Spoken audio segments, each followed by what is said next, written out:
If you don't have a dash cam in your car, you're leaving yourself open to false claims by the police and other motorists. Here's 3 reasons why you need a dash cam in every vehicle you own. I'm attorney Andrew Flusche, and this channel is about defending your rights and protecting your freedom. Let's get started. We're going to talk about the 3 most important reasons why you need a dash cam. At the end, we're going to talk about the 3 key features that you need to make sure your dash cam has, so stay tuned. Dash cams help protect you against the police. I saw a case in court not too long ago where a guy was charged with reckless driving by speed. In Virginia, that's a misdemeanor. He was defending himself and actually doing a pretty good job of it, and he was claiming that the police officer was following so close behind his vehicle.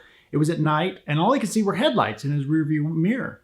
And so he was trying to get a little space between him and the vehicle that was following him, unbeknownst to him, a police officer. The police officer claimed that he was pacing this gentleman. The police officer was following behind the gentleman and watching the police officer's speedometer and using that to gauge his speed.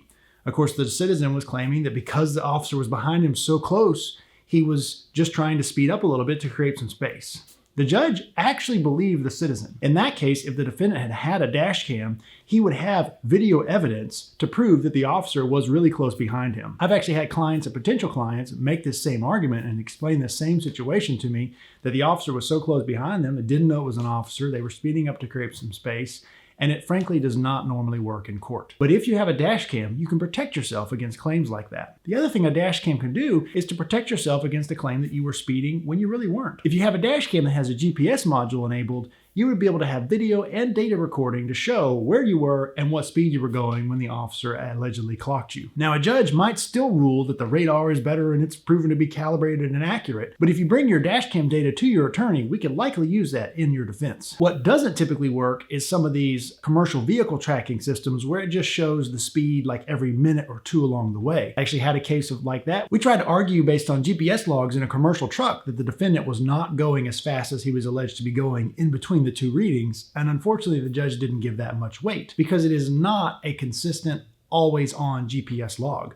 Whereas a dash cam with a GPS logger is going to have your speed all along your trip. The judge can see on the video, here's where the vehicle was, and here's what the speed was of the vehicle at the point where you were allegedly clocked. If you're looking for a way to protect yourself against false claims or simply mistakes by the police, you definitely need a dash cam. A dash cam can also protect you against false claims or mistakes by other citizens. Most accident cases, the police simply don't witness. What happens is they come to an accident scene, and then they start interviewing people and asking people their side of the story. In most accidents, there's only 2 people there. It's the 2 drivers who were involved, and they both have a dog in the fight. There's bias on both sides. If you have a dash cam footage of what happened, that would be strong evidence on your side if you have to end up going to court. Don't think that the officer is going to just take your word for it, or you and your friend's word for it who happen to be in the car with you. Dash cam will be invaluable if you're in an accident. I recently had a case where my client was accused of making an unsafe lane change into a motorcycle. My client claimed that he was moving to the middle lane due to a road closure up ahead, and a motorcycle came squeaking around him on the shoulder. The motorcycle claimed that he was in the left lane, and my client came out of the middle lane and hit him. Essentially, it was a case of a he said, and frankly, I thought the judge was going to rule against us. We didn't have any video to prove what happened. All it was my client's word against some other people's word. Thankfully, the judge made the right decision. In a lot of those cases, the judge will make a credibility determination. When the evidence is in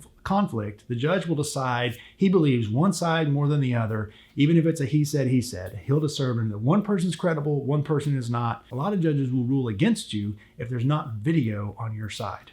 The third important reason why you need a dash cam is to protect yourself from robbers. I don't know about your area, but here in Spotsylvania, Virginia, we've had a rash recently over the past couple years of people getting into vehicles at night. If you have a dash cam with parking mode enabled, you could have great footage of a thief rummaging through your car.